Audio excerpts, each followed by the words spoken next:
I hope you're having an amazing day. My name is Colin. Today, I'm joined once more by Kareem Attar, former BD for Unix Gaming, the fountain of knowledge when it comes to games. And today, we're going to argue the utility of NFTs in games. Is it just about the money, or is it actually a valuable asset there? Kareem, thank you so much for being back here. I appreciate it. Let's dive straight into it. Yeah. So what's going on, everybody? I'm Kareem, aka Just Kiro, and glad to be here with you, Colin. And I can't wait to spank you at paddle later today. You won't win. We You know this. we got to start the shit talking early. You know, we got to It's get all into good. Right. The NFTs are going to be intense, right? Is NFTs. one of my favorite topics at the moment. Probably one of the most profitable things. You know, tokens have been extremely profitable for me during the crypto gaming bull run. I got out at the top, almost at the top, 1% below the top. So I was really happy that I learned from 2017, where, you know, I went from 100% back to 1% and I didn't sell anything. So that was a good lesson. With the NFTs, even through the bear market, there have been a considerable amount of amazing flips. But I do understand that it's not only for the flips where the money is at, right? Right. Ultimately, the longevity of certain assets, where we refer to like the blue chip projects over time, could be considerate. But there's a utility to most of these NFTs when it comes to games. Right. They're obviously of lower value. We're not talking 10, 20, 50, 60 ETH for an NFT. Imagine We're staking talking a board ape in a game. Just to play a game, right? Yeah. We're seeing most of these NFTs going for 0.05 ETH, 0.1 ETH, make it accessible to the masses. You know, $50, $100, sometimes $5, $1. You know, it's not unheard of. However, I think one of the topics we agree upon is the level of utility when it comes to these NFTs, how they should be implemented, the pros and cons, and the vision of the future, right? How they could be utilized. Now, in terms of the tech, I'm very much aware on how to create the NFTs, the smart contracts, the staking. You know, it's part of the NFT strategy that we provide in terms of advisory to companies. However, I would like to learn more about the incorporation of NFTs into games where the gamer actually, you know, I know one of your favorite things is owning the actual asset, which is obviously a very big one for the value proposition. But what would you say are, let's say, three, and I'm going to limit you to three, most important things on the NFT side for the user in terms of utility? Okay. In terms of gaming. Yes, sir. So number one, no competitive advantage. All NFTs, I'm not saying they gotta be created equally, but like in terms of what they give you in game, they cannot give you a competitive advantage. In my opinion, in a perfect world, an NFT in a game is a cosmetic item. You buy it to flaunt your shit, right? You know, like, hey, look at me, I'm this badass high rank player and I've got the NFT to prove it. Or, you know, I love this game and I have way too much money, so look at all my skins, which is basically me on every game I play. I buy all the skins because I got no skills. Skills are skins. But see, that's number one for me. Number two would be, so we talked about, you know, the utility wise, it can't give you competitive advantage. There needs to be a function for it that doesn't give you a competitive edge, but it could give you other benefits, you know, like earning capacity when it translates to tokens. Like, you know, if you play with this legendary skin, you earn 1.5x tokens. You know, that's one thing that you could do because it's not really affecting the gameplay, but it is affecting the earning. But that doesn't really matter because at the end of the day, the game is or should be the focus for the gamer. Yeah, so like a bonus benefit. Exactly. It's just add-ons that don't actually, like, I can't be a pro just because I have an expensive NFT. That's the most important thing. You know what I mean? Because if I can, then all that you're going to see is the pro scene is just a bunch of rich kids. Sure. Makes sense. So number two would be, so we talked about not giving you competitive advantage. Number two would be, how does it function in the game and how, what kind of value that translates to. So for the most part, and I'm sure from maybe someone's perspective that doesn't really game much, you're talking about it and you're being like, if there's no advantage to having the NFT, why would I have it? So that might be a question. What's the benefit of a Rolex compared to a Casio watch? It's still a watch. It's the flex perks that have functions exactly the same. Perceived value, status. Exactly. That's it. It's status, perceived value. you know, it's just flexing. Everybody likes to flex. I mean, people put diamonds in their teeth, for God's sake. Imagine brushing that. I'm sorry. Amazing example. Yeah. Like, you know, it's just flexing, and that's cool. No, like, nobody. I'm not trying to stop that. In fact, I'm encouraging it. That's good for the industry. Flex your skins, but that can't impact your skills. That's the main caveat to keep a game fair. Because you never want to be a game that's considered pay to win, because that's a death sentence for game. It's bad. Yeah. So is that number 2? Am I number 2 or 3? No, we are moving to number 3 right now. Okay, so and then number 3 would be the freedom to trade your assets in whatever way that you want. Whether I want to sell my skin for currency or trade it for another skin that I prefer. So that is what we would say to true ownership. Right. So I have this, like, honestly, next video, we're going to talk about what I think about next gen gaming, how I define next gen. We're going to talk about that. Yeah, I will talk about that. We will talk about it in the next video because it's a topic. And I have some maybe controversial opinions. I don't know. But as always, but let me tie into the first one. Yeah. Yeah. You said skins are cosmetics with no competitive benefit. All right. You showed me some examples of games that you think are great. One of the utilities of the NFTs that they have, what I noticed was in-game XP boosts. So let me ask you this. If there's prestige elements like Call of Duty, where you move through the ranks, the skin, the cosmetic, gives you an XP boost to advance faster through the levels, which means you get better gear unlocked by the levels. Isn't that a little bit pay to win boosting either? I will say I can understand why people would think that, but no, because nothing that you can do, like if you've got 100 grand to spend, I can do everything that you can do. Only difference is it's going to take longer, but you don't actually have an advantage. You're just getting it faster. Yeah, but faster is better, isn't it? It could be, but you know, well, it depends which situation. Yeah, it's very like that's the beauty of gaming is that it's so damn diverse. It's so like everything depends on something, and I know that doesn't sound like it's like a good thing, but it is, because it keeps for at least for the experience, the game experience, everything is fresh. Like no two games are going to be identical. I've been playing the new Modern Warfare 2 for close to 600 hours since its release, and no two games have been the same for me, and that's awesome. So go ahead. Let's pick up the third one, because I think the bonus XP was one of my first concerns. Right. But if you say like that's normal, that's just buying time. Yeah, ultimately, I mean, League of Legends had the same thing. That's you buy your champions. You have two different currencies: currency you buy and a currency you earn. Right, Riot points, and at the time it was called IP, but now it's called Blue Essence in League. I can buy all the characters just by grinding the game. You know, I have a ton of Blue Essence. I just buy characters, or I could put down a couple €100 and buy a bunch of characters right off the bat. Doesn't matter which way I do it. I don't have access to something that somebody else doesn't. Like, I don't have an unfair advantage. I don't have access to things that they don't have access to. I just want to skip the queue. Yeah, I mean, that makes sense. I mean, the priority time-based element makes sense. What about, because you have to have some kind of advantage. It just can't be one that breaks the game. Yeah, and the advantage is just I get skip that, the queue. because then otherwise people will stop playing the game dies ultimately, right? That's what happened with Elder Scrolls Blade. It's a mobile game made by Bethesda. I think it was made by Bethesda. Well, forget who it's made by, but Elder Scrolls, like Skyrim, Oblivion, and it was a mobile game, and that game just shattered. It collapsed because it was so pay to win.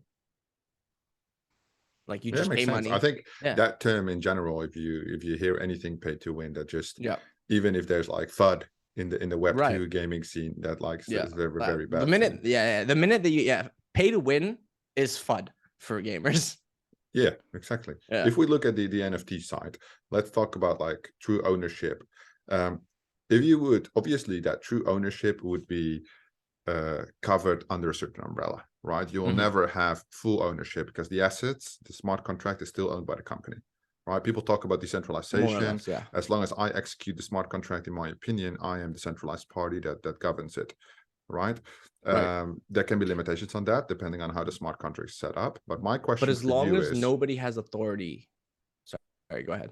no, ultimately, when I say true ownership, it means that I can deactivate the smart contracts and you cannot move your assets, right? Which means that ultimately you don't own them, but I own them because I control it, right? But Right. ultimately, if I give you the rights to freely trade it, you have the feeling of true ownership, and that's what you're referring to, right? So True. let's say that's my example. Would it still be true ownership if I allow you to sell your skins that you've purchased, below floor price or whatever you want, right? Because it's your own assets, but only through my marketplace that I have, and not on all marketplaces? Because obviously, when you look at the monetization model, I sell you a skin for $5, and that's why this is a very difficult example for businesses. I sell you a skin for $5. I could make these soulbound, which means that you cannot sell them. You can only sell them on the actual game as a trade, right? That makes sense, because then we don't lose no currency, and the purchase assets only exchange in asset value directly without any currency value.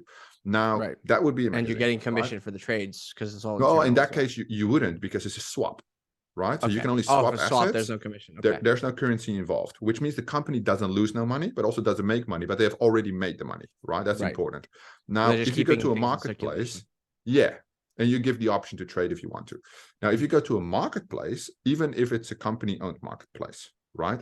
There you have the issue, which we discussed on a huge rant 3 days ago, where I would buy an asset for $5, right? You get sick of that asset, but that asset has been purchased 1,000 times, right? Now people are going to sell it for less, let's say $4, which means nobody will buy it from the store and the company loses revenue stream there. However, they've already sold it and they can make commissions based on the trades on the marketplace. So that's a new revenue stream. You mentioned something about gate-capped season skins. Could you, and with limited supply, right? What does that mean? So, the whole topic of NFTs and their value being based on rarity and how you sell your NFTs is a whole other thing. But so let me take it back first to say, what is true ownership? Do I think it's true ownership if I can only exchange it on my platform, on internally? No, absolutely not. Absolutely not. So the balance, my question is this, the balance, it has to be an experimental layer, right? So first, you can only swap it. If that works, then you can do it on our marketplace because we can control it on the limited supply. If that works, then you can sell it on any marketplace. But the idea is, an economy works on supply and demand. So there's an equilibrium, whereas the perfect price on supply and demand. If there's more supply than demand, the price drops. If the price drops below the price that the company is offering it for, they lose that revenue stream, and they will never, right? Because they make that game to make money, right? So there is currently the scenario, the biggest problem, where these marketplaces are controlled, right? Or they cannot raise more money. And therefore, what is the equilibrium point between the amount of NFT supplied? So let me rephrase what you mentioned to me before. Yeah, if I understood it correctly. Call of Duty is going to release a spring pass. That's the season pass for the tournament. It is maximum supply, right? So you can just mint infinite amount of numbers. Everybody buys that pass, but with the pass comes a spring skin. Right. That skin is like a legendary skin. It's cool. It has like a unique weapon, cosmetics, all cosmetics. Cool. And for that period, only for that period, you get bonus XP, right? When you play the map that is assigned to that quarter. Exactly. Yeah, that's it. After the battle pass expires, you still have the skins, but then you can't mint them anymore. So now the rarity comes into play. Now it has become finite. At that point, the swap is deactivated and they push it to the marketplace because they can't sell it anymore because that sell period is done. They made the money they wanted to make. Now you get true ownership and you can sell it wherever the fuck you want, and they just take the royalty of it. Makes sense. So, it's a good model. It does, but it's not new. You have disabled participant screen sharing, right? If you want, I can turn it on for you. If you ask nicely. Could you? Yeah, let me. May I please share my screen? Because may I please papa digits? It's ready. My kid is ready. My papa digits is my new thing. What you just described is Man, I thought not I at was a all new. genius for a second, but Not at all new. This is Steam. then that's $100. This skin, yeah, it's a pretty rare skin I'm selling. So look, so this is just for Call of Duty. This is a marketplace. This is all people. You But can see that's how Counter Strike many. though. Yeah, this is specifically for Counter. I'm on the Counter Strike Okay. page, but Okay. yeah, but this is the Steam marketplace. I could go to Yeah, but that's what I'm saying. This is not true ownership because fucking Steam hogs everything. exactly. I can trade it. I can sell it for any price I want. I could sell this for 1 cent or $1 million on the marketplace. Whether or not it sells is a different thing, but they can't stop me from putting it up for my own price. Sure. You know, like I've How listed much it. is the cut that they take? So out of this skin, I sell it for 450. I sell it for 517. If I want to make 450, 570, so I think that's about 8%. Okay, I that's don't know. quite heavy. My math isn't on, but yeah.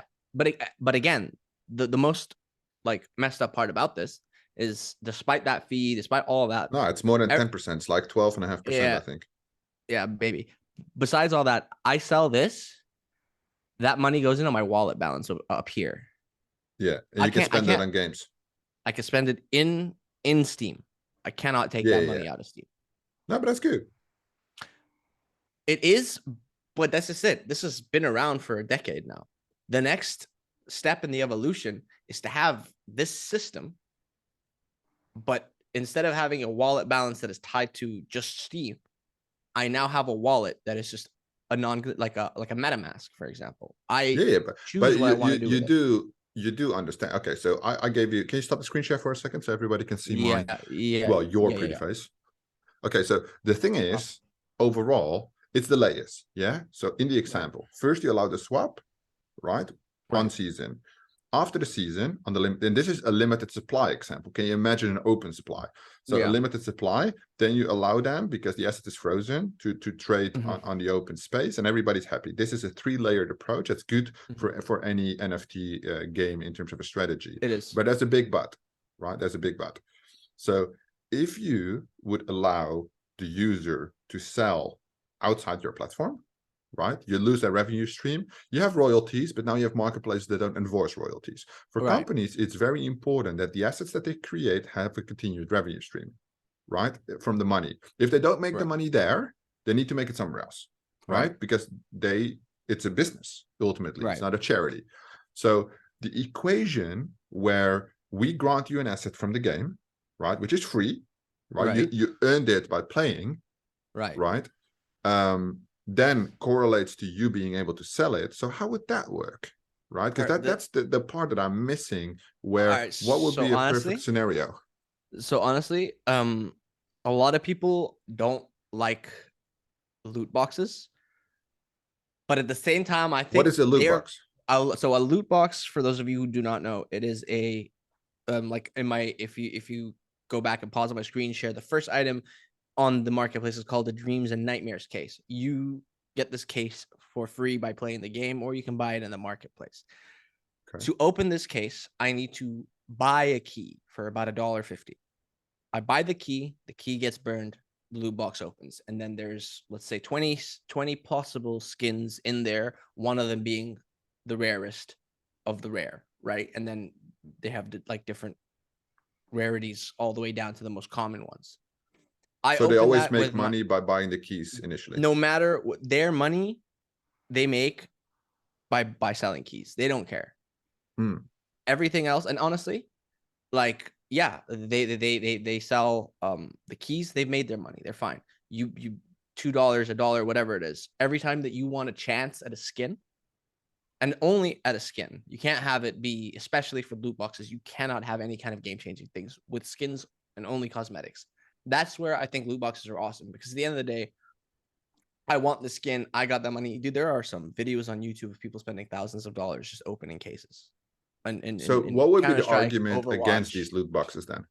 So Belgium banned Overwatch for that reason, because they believe that loot boxes were gambling. And, you know, if you're marketing a game at people especially under the age of 18, you can't encourage gambling. You can't be like, hey, if you want the skin, you got to buy a whole bunch of loot boxes and hope to God you get it.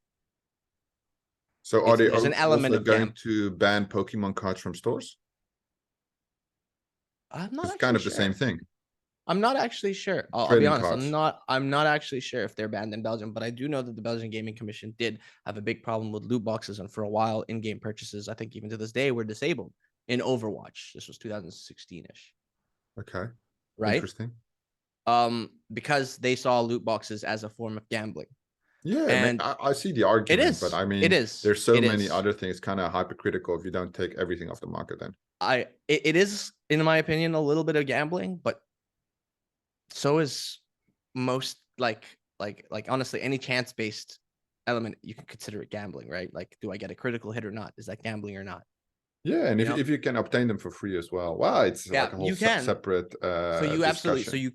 so you can earn them. You grind them out every level. At least in Overwatch, how it worked was every player level, because it was unlimited how high up you could go. Mhm. Every level you got one loot box for free. You open it for free.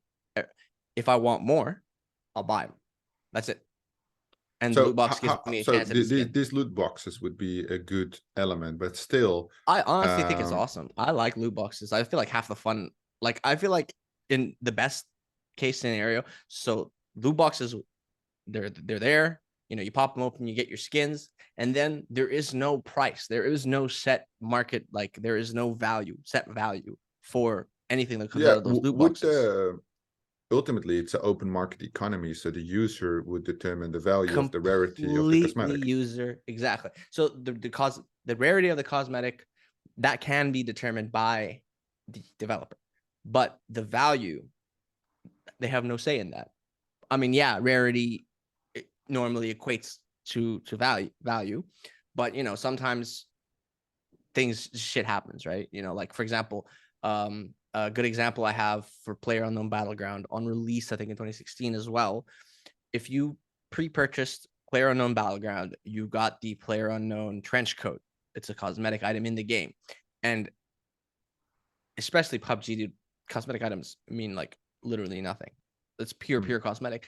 This skin was selling for the skin that if you got for free for pre-purchasing the game in the beta, started selling for, I want to say $10,000 at one point. Right.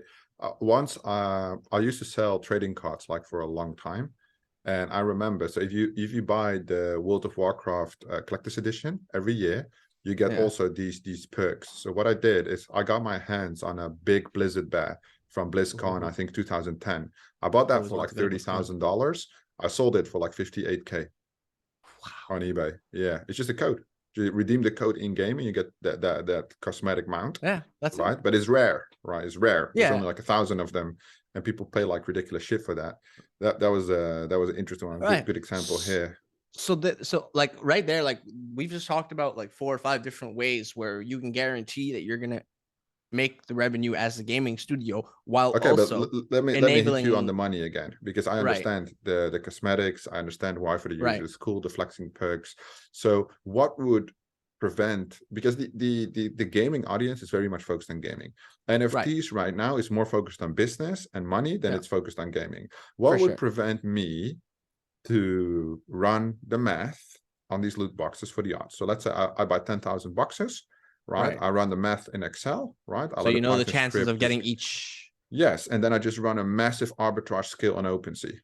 So I would say I think there is legal requirements now for most countries, if you're going to have loot boxes, is that you need to publicly, and I think even NFT mints, when you buy a box, a lot of NFT mints did it with mystery boxes or whatever. There's a 1% chance of getting this rarity, 5% of this rarity, 20% of this rarity, 50% this rarity. Yeah. You have your odds. You already know your odds before you open the box. That's super important in my opinion. I think that's a legal requirement actually. So you know your odds going in there. So what would prevent you from doing a massive arbitrage? Honestly, nothing.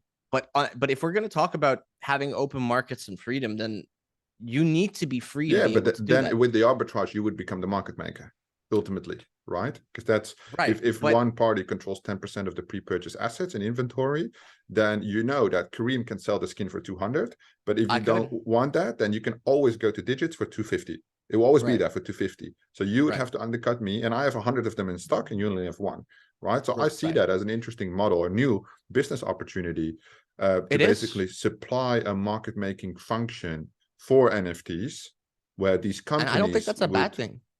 yeah, would do, because ultimately everybody wins. The market is stable. It prevents flippers, right? But the flippers Right. do have the advantage because they know that the floor will always be stable, right? So And if they that's have some great. ROI, in that case, you would never see, let's say, 1,000% ROI, but you also Right. never see below 100%, Right. right? Because you know the maker, well, ultimately the market maker will want to make like 20-30%, I reckon, right? So then Right. all of a sudden the standard is set. You can no longer Right. make 1,000 on an NFT as long as it's a good project, a big project. Right. The treasury, and I'm going a little bit deep right now, but let's No, say go ahead. you have a 100,000 collection. Games usually Right. are not like 5,000 or 10,000. Usually you have more players. It should be like 100,000, See, 150,000 maybe. the And then that there is the first, for me, the point of content, which is why I think loot boxes are kind of a really, really clever solution to this, where you no longer have to. So you've got two ways to limit an NFT or create scarcity without creating finite supply.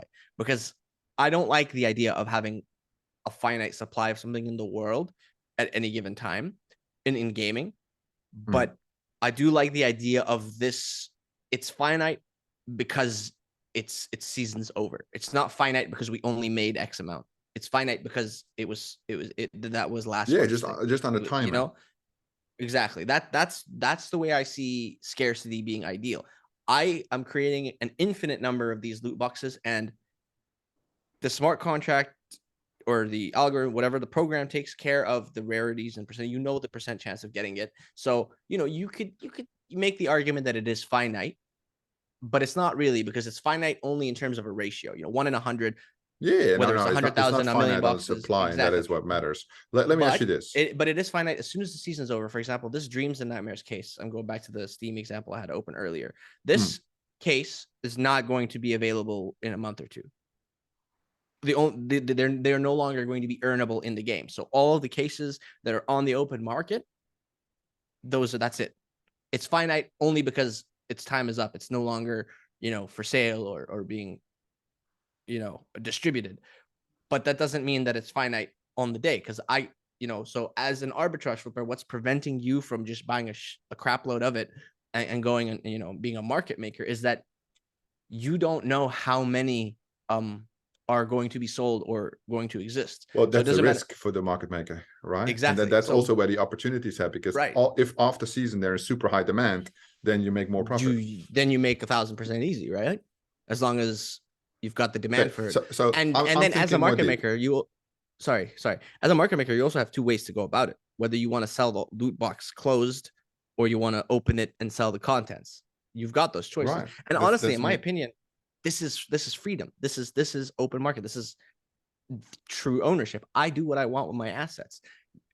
Whether or not I'm successful is a whole other issue. That's not Yeah, there in the I game's like the problem. experiment idea of going about this, because ultimately as a market maker you could just also sweep the floor because you have so many Brilliant. assets, drive up the Right. price, and you set the new standard. Let me say this. Yeah.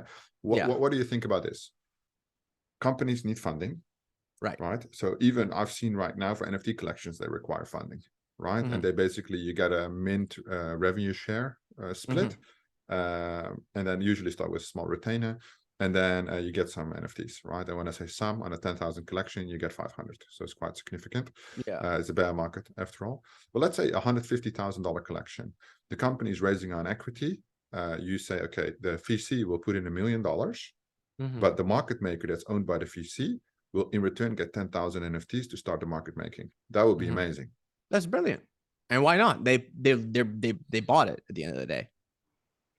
Yeah, but they bought the equity, but they want the additional interest to basically to be able to stabilize that market based on their strategy.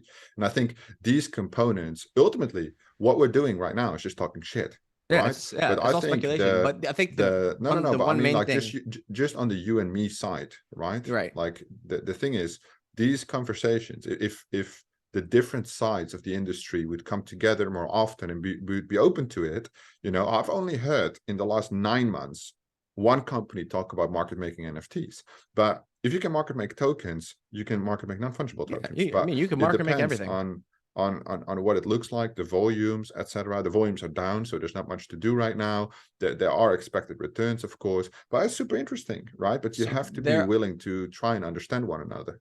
absolutely. But and also there's one major factor when it comes to, you know, whether or not you're going to be successful as a market maker, an NFT market maker. I'm going to go and drop $200,000. I'm going to buy a whole bunch of these skins and I'm going to put it up at my own prices. If people want these skins, they come to me. I mean, people do that already. This isn't new. People do this on Steam. And another issue with it, we'll talk about the NFT and the whole, you know, internal versus external selling, what marketplace. We'll talk about that in a second. But all that all depends on one main thing above everything else, is whether or not the game is successful. Because otherwise, you're just some dude who just paid 200 grand for dog shit. Yeah, but I would say right. the focus now for today is on NFTs, not per Right. se on whether the game is successful. We would assume But the that NFTs if are going to be linked to the game. Okay, we're going to assume that the game yeah, is but a like a financial market critical maker, success. I'm talking like when people are market making right now, it's maybe with 200K, and I'm talking about a market maker with 2 billion at their disposal, and like they My have OnlyFans hundreds of is $10 a thousands month. That's what I'm saying. of NFTs. You know, they're basically the go-to party. Everybody tracks their wallets, but all the deals Right. would basically be OTC. Right, they have like an Right. algorithmic program that buys and sells NFTs. People can just put in inquiries, you get a message back. It's like a chatbot. Like, I want to buy a Bored Ape. Bored Ape right now, this is the price. You can lock it in for 3 days, and they just take margin cuts. Oh, that's brilliant. Also, I want to go back into the, like, we're going back a little bit, and you were saying, you know, as the company, you want to enable swap and then enable selling. You can have all, like, if you're talking about a truly decentralized, truly player-owned assets, you don't really control, like, if they want to swap, they have to go through the effort of finding somebody who has the asset that they want and are willing to swap for the asset that they have. World of Warcraft trading, that's how it works, right? You can either Well, the thing buy is, you can't sell all the items. So because no, it's yeah, you've got centralized, so soulbound. there's different options. So the company, and that's again the centralization, has to Yeah. allow and facilitate the option to swap. But let's assume they do, then you can. Yeah, but the concept kind of exists already. You know, World of Warcraft gold is a virtual currency. It's got no real world value, but it does have real world value. Well, People it kind sell of does gold right stuff now, for- because like I think 2 years ago they made the token, so now you can buy a Did they token that you actually? can swap for gold. Yeah, Did not know that. It's been but a the while since gold I is played a while, again though. supply and demand. So Right. there were a lot of gold sellers in game, right, from the start of World of Warcraft. Those have basically been They're completely still wiped to out. this day. No, they're gone. Why? Because now Sorry, you can just RuneScape. buy with fiat. You can buy the World of Warcraft token, and that value changes based on. Right. So what they do is you take the in-game gold. Wow, right? Web3 went Web3. Nah, yeah, kind of. So what you do is with your credit card, you buy a 25-day subscription or like a 30-day subscription for $12, right? Yeah. This token you can trade in game. So you play the game, you have too much gold. Oh, it's kind of like ESO. Yeah, I put it on the auction house, right? So anybody can see it, and there's a floor price. So basically, I tell you, I paid $12 for this. I want 250,000 gold for this, right? And you can just buy it, and then when you buy it, I put it for 280. So the next floor price is 280. People can undercut, but usually the price is quite stable because there's like 1,000. But then you have like, but then you have like a division. Like, okay, it's selling on average for 200K gold. It's always going to cost the same dollar value to buy direct from the store. Let's say it's $10. Yeah, so the price if of I the sell it for gold gets 100K, pegged 100 against the thing, 10. and what they do is they did an analysis on this for 5 years free market across 200 million different individuals, right? And what they found is they were just waiting so long to implement this because they wanted to get rid of the gold sellers because people get scammed. It's like against terms of service, spam. Absolutely. It's a nightmare. It just ruins the game. So what they did, was implement that token on a packed value lower than what the gold sellers could sell it for. And what happened is the internal economy boosted the price up. So they started maybe at a ratio, $1 is 100,000 gold. When they started, they were being sold for 1.2 million, right? But then people got used to it, right? And buying it more. So the price went down because the supply went up. And now it has stabilized between, I think, about 150 and 250,000 gold, but that's too low for the gold sellers to actually make the money they want to make. So they're gone. Brilliant. And now they're selling other shit, right? They're still That's there brilliant. selling Yeah. boosts and all kinds of crap, but no longer you Always. have the aggressive spam, which makes it pay to win. Yeah. I really like that we brought this up, because I mean, we would sit here and talk about this in an entire video. Because it's kind of an NFT ultimately. It is. I would say it leans more towards the token side of things. No, but also you NFT, burn it, right? So once you use but you it, are burning it has to buy the item. Like Elder Scrolls so Online has that. You swap it. So basically, you buy. It could be an NFT. You buy it with fiat. It's an NFT. You redeem it in your account. It gets burned, and you get 30 days of credit. Brilliant. Of playtime. No, like all I'm saying is like everything that we're talking about. All these systems have been in place for 10 to 20 years, right? This has always been a thing, and I like that you discussed the whole, third party. We're scamming, risk getting ripped off, or that's a big thing that happened with CS:GO. And one of my biggest arguments for why I think you can't stop people from unless you eliminate the trading in general and selling your items, then you're never going to stop people from finding a way to profit. So Counter-Strike Go, there's a huge like market for third-party websites where you can buy and sell skins for fiat that isn't tied to your like real money. Like I'll sell this skin on a third-party website, but the problem now is you've got a few problems. Number one, you're violating the EULAs. You risk your account getting banned along with all your assets. Number two, you risk being ripped off. Whether it's I'm selling a skin, I gave it away, I didn't get my money, or I'm buying a skin, I gave the money, I didn't get the skin. And then I guess that's it. Wait, and then yeah, number three. So we talk about ban, you talk about getting scammed. Then number three, there's no guarantees if something goes wrong. There's no customer service because but I guess that's the risk they're willing to take. Why do people buy shit off the dark web? Same shit. But see, the difference is like buying a sheet of acid on the dark web is different from buying a Glock skin for Counter-Strike. You know what I mean? It just depends on how bad you want it, I guess. Right? Yeah, okay, fair enough. But why are you creating the need for this black market when you could create the market itself? Yeah. I mean, ultimately, when you look at the business components overall, the main question is, I believe, why I'll be honest, the what major happens if developers not going into Web3? From a business point of view, it makes sense. Look at the adoption cycle, honest, right? The early adopters, the laggards at the end, the cycle is just not there yet. They want other people to experiment. They complete the proof of concept, and then they push billions into it, and then they dominate the space. As soon as that move happens, but you see the big movie studios, the big gaming studios, they're starting to hire head of Metaverse, right? These type of roles. It will not happen for the next 5 years, but they're exploring it. They're laying the foundation and everything. But once they do, they don't have issues with marketplaces. They don't have issues with royalties. They don't have issues with whatever the fuck, because they can build it. Yeah, but they also say, like, we have identified the game studio that has done 200 games and 100 of them were successful. We buy it. Right. You can't buy us. You can't buy us. Here's 600 million. Okay, sold. That's it. Right. It's the funniest line. Funniest line I've ever heard is like everybody is a prostitute for the right amount of money. That's being alive 101. In general, I think that adoption, it cannot be forced, because they don't see the risk to reward ratio in balance right now. They want that risk to be reduced, which means the reward will also be reduced, but they don't care because they have the reputation, they have shareholders, they have deep legislation in all types of countries. Absolutely. So they will wait for the regulations to come. First, these regulations need to come, reduce the risk. And then, and that's why I like to think about all these models on the NFT side while we can experiment, because somebody will set the standard. Deloitte will come in as a consulting firm and say, these are now the standards moving forward. All of the other big fives agree.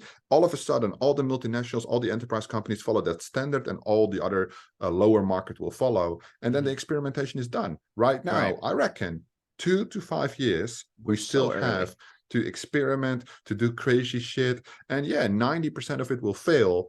But from a business point of view, that's a good thing. You can make a lot of money in this time and keep people 100%. happy. Even if you have a game, look at game life cycles. Maybe this is a topic for a different video. I'll just mention it briefly. I don't need a reply on it, but I'll just try not to talk. as a fact, most of these games die within 2 years, right? They release maybe even a 6 months to a year.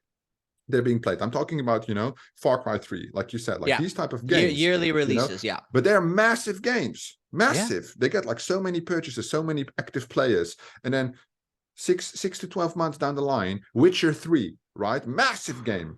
It just dies out. Red Dead Redemption 2, massive. It's that they have the online component there, that it still has some activity, but they're massive, then they just die out. And that's also part of the business model, right? But I do believe that if at some point I would buy a game studio, develop a game, in 6 months' time, it has 100,000 active users, and then after 12 months, it's dead, right? And that's why the token needs to be on the studio, not on the game. I would say it's a massive success. That is a massive success. You got all these people to play it, you made money, the people are happy, they move on to a different game. That's how the hype goes. In NFT collections, in tokens, in games, people want new things. Why do you think people every 3 years buy a new car? You could drive a car for 10 years. Until it breaks down, it's fucking mad broken. You don't need a new car. We know this one guy that we both know buy really a Chevrolet well, Cruise. that bought a car 9 months ago, which is an amazing car, and now he's going to sell it. And then in 2 months from now, he'll buy a new car. And the question is why? Because he has an amazing car, right? But the thing is, people like to have new things. True. I know people. I met a lot of people, especially living in Dubai. I met some people that they'll buy the same G-Wagon every single year. I just want with low miles. Every single year, they will buy a G-Wagon. The next year, when the next model comes out, they sell theirs to the dealership and get the next model every single year. What? I'll be honest, man. In my opinion, I'm like, dude, how are you this bad with your money? It's flexing. I mean, I think people do dumb shit if they have too much money. That's one thing. And on the other side, you spend thousands of dollars on skins, so shut the fuck up. That's a whole other thing. That's a brilliant. That's a brilliant analysis. That's a brilliant thing. I'll be honest. I'm gonna quickly go back to talk about Steam right now. I think the minute so you were talking about why these big players aren't getting into blockchain gaming. So number one, Square Enix sold the ownership rights to Tomb Raider. Who's that? Square Enix. They sold the rights to Tomb Raider. You know Tomb Raider, I'm sure. Yeah, Lara Croft. Yeah. They sold it. Okay. To invest in NFTs. Okay. And I mean, that's the example I can think of off the top of my head. But number two is Steam. All the things that we're kind of talking about, like the way that it would work, the way that it could work, it kind of already exists within Steam. Steam is the marketplace, and then CSGO is one of the games where, loot boxes are the example. Another one is PUBG, where you have both. You have loot boxes, plus you could just straight up buy the skins. There's but the loot boxes like FIFA packs is also the same model, right? Yeah, exactly. But the only difference is FIFA is every year a new game down your throat. PUBG and CSGO have been the same game. I thought you liked that. Shoving games. No, I don't like yearly releases. I like things down my throat, but not yearly releases. Wow, I'm going straight to fucking hell for this. Haram. Sometimes haram, but no.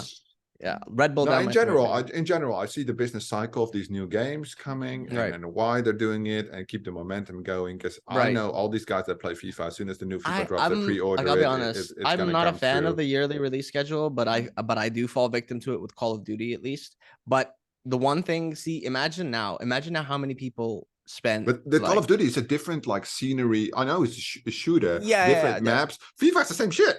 Just different players. It's like and it's FIFA is like the epitome of gameplay. They just switch some little things. No. FIFA games like FIFA and the sports, they're just the epitome of it's just manipulating the end users, in my opinion. But I think I'm not into FIFA. But if I would be, I'll tell you why I would buy the new one. I just want to be playing with the most players as well. The multiplayer, everything. You would have to be playing on the new one, especially to play the multiplayer. There's how they get you with games like that, because the main attraction for FIFA and games of the such, the same as Call of Duty, is the competitive online aspect. The thing is, every time that they release a game, a new title, all of a sudden all the players are going to shift there. So now you're sitting there with the last year model, you're trying to find an online game, you're going to struggle. Waiting for lobby. Exactly. And that's how they get you. But the thing is, imagine I don't even get why they even make a single player anymore. Yeah, I'll be honest.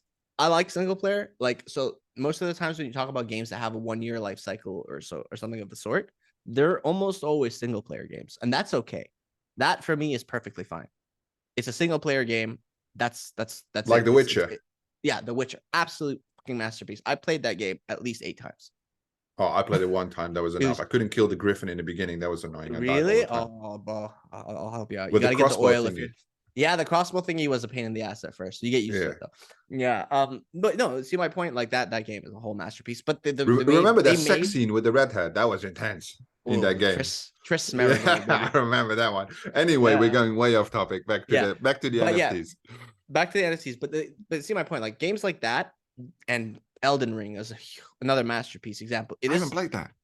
Ultimately a single player experience with online optional, but the way that game creates replayability and keeps going for being valid, like to this day people are still playing Dark Souls, a game that came out in 2000 and I want to say 16. Is that the hack and slash game? Yeah. By From Software, brilliant developers. They have literally not released a bad game in the last 15 years. It's nuts. Every time they release a game, I'm a huge fan, but the thing is they do it in a way that it's so skill based. Like it's not just spamming the same button. You need to analyze patterns and move. Like there's so much more than you'd ever expect to the game. Like Dark Souls was called. How do NFTs tie into this whole rant? So I'll be honest, this is a completely side rant, but like we're talking about like, yeah, I'll be honest, I don't know. But you know what? There's a way that you could do it. You could create a build and then once the build is finalized, it's like, this is the armor set, this is the skill set, these are the weapons fully upgraded. I'm going to take this character that I just created, click mint. Now that character is now an NFT. I can no longer use it. I can either burn it and get my character back or sell my character that I've built. So that's a way that you could turn games like Dark Souls, Bloodborne, Elden Ring into NFTs. But I reckon that the cut that they make of this is not enough. See, for me, that specific example, probably not going to happen, probably not worth it. But with single player games, there's not really, like when we talk about Web3 gaming and all that, we're really not talking about single player games. We're really talking about multiplayer. So going back to FIFA, imagine how much time and money people have spent building the perfect team on FIFA 22. I know people who spend hundreds, if not thousands of dollars every single year on FIFA to build their team, open packs, get their ratings up, play a shitload of games online. Imagine having to do the same damn thing every damn year. Why not just have it on a blockchain so that, yes, I still have to buy the next game to play in online lobbies, but all the work that I put in the last one can now carry over because it's the same. Yeah, but they don't want that because they want the cycle to start again to get you addicted to make money. Right. And like they implement these things like players have different stats on the new year. On the next they year. Switch teams, like all these things that if you have the old game, then the live market doesn't get updated anymore. For example, it's smart. So they would have made some changes to their game and lose some potential business to push that adoption. Yeah, but the thing is, like, there has to be a give and take, right? You can't have pure take. Like if you're a business, if you're then they focus on the take more than the give initially. Yeah, they are focused on the take more than the thing is they don't want to make more money, but they want to make the same amount of money, and then the risk of the Web3 needs to be compensated with money potential. Right. That's for the shareholders, right? And that's perfectly fair. If that story doesn't add up, they're not going to do it. Right. So too much risk. But that's why you have all these shit crypto games pioneering it. But that's true. But now we're talking about the return on investment, and you're talking about FIFA. The one thing that we're forgetting is that FIFA on its own it's just a product. It's Electronic Arts is the studio or the publisher or both. I guess in this case it's both studio and the publisher. It's EA. So it's in the game. EA Sports to the game. Yeah, so you've got EA, now you've got FIFA, you've got Madden, you've got PGA, you've got NHL, you've got all these different sports games, and that's just the sports games. You also have all the other games that they create. So while FIFA on its own it's just one element of EA. So if you're an investor, you're not looking at FIFA, you're looking at EA as a whole. Yeah, but I'm looking at it from like an NFT token point of view. But I got you. From an NFT token, like what would be awesome is like, let's say I spent all that money, I got my perfect ultimate team 2022. Now 2023 comes out. Apparently Ronaldo's stats have tanked in the next one since he signed with the Saudi team. So now 2023 Ronaldo is nowhere near as good as 2022 Ronaldo. No, maybe he might be, but then you can just fuck up the entire. His in-game stats have been completely slashed. Ah, all right. Yeah. So now, what if I have 2022 Ronaldo? I could sell that shit for a fat profit to play 2023. It would be very clearly 2022 Ronaldo. You'd have to know. Yeah, but that wouldn't make that much sense though. Then the base of the game has to be changed. But let's leave that in-game adjustments. Yeah. I'll be honest. I'm not the NFTs. biggest FIFA. I'm not the biggest FIFA player, so I'm not the greatest. It's all talk good. About FIFA, but I'm not into gaming in any way except for the money. Yeah, fair. But the thing is, there are ways for the investor to make money, and there are ways for the end user to make money. But the thing is, the end user doesn't really care about making money. The end user just wants to have a good time. Yeah, but look at the definition. Gamers play games. Investors invest money to make money. So that's important. That's why we're here. Trying to get a better understanding of the two components. As an investor and as a game developer, the gamer is your holy grail. Like whether you like the gamers or not, we are your holy grail. You need us to make money. You need all of us. And the way to get to all of us, and this is what's lacking, is to actually make a game that appeals to us. You're up to this point, like we talked about earlier, I spoke with hundreds, if not thousands of games. Maybe 10 of them, maybe 20 of them still exist today. Facts, big facts. And I think that's what we referred to before. 99% of the crypto gaming projects are shit projects, not from the gaming even, but from the financial foundation upwards, because you need to fund the game and the returns, etc. And then the gameplay is important. If you raise too little funds or the vision is too small, the team is too small, you can't make a proper game. It takes time, takes labor, assets. All right, let's talk next about the games. We'll save that for another video. I want to discuss games, tokens. Those things are very interesting metrics and components. But I'm interested to hear. We only discussed one game in our latest series so far, but there are many more games. Yeah, I think like Illuvium, big time. I want to talk about those type of games. See your opinion on things, because obviously, again, I look at the gameplay videos. I can't be bothered logging in. Do look at the money flows, which seem to look quite interesting. Karim Attar, thank you so much for joining us once more. Thanks, everybody Colin. else, I appreciate you. If you have any thoughts, talk shit to us in the comments down below. Thank you so much for watching, and we'll see you in the next one.